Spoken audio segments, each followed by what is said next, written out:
Libreng internet connectivity din ang hatid ng pamahalaan sa mga kababayan nating pasahero ng EDSA Busway. Ito'y dahil sa bagong lungsad na Free Wi-Fi for All program sa kahabaan ng EDSA Busway. Si Jap Regala una sa balita. Para sa mas maginhawa at convenient na pagbiyahe, inilunsad ng Department of Transportation, katuwang ang Department of Information and Communications Technology, ang Free Wi-Fi for All program sa Quezon Avenue Station sa EDSA Busway.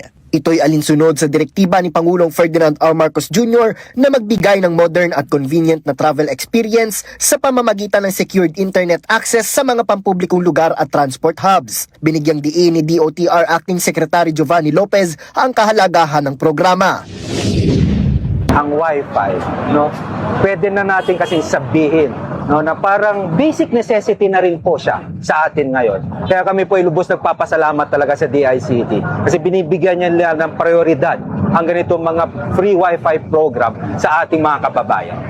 Ayon pa kay Acting Secretary Lopez, magbibigay access ang programa sa mga commuter para sa online government services, digital transactions, job-related tasks at maging sa entertainment. Malaking tulong din ang free Wi-Fi program kasama ang inilunsad na e-wallet payment sa EDSA Busway.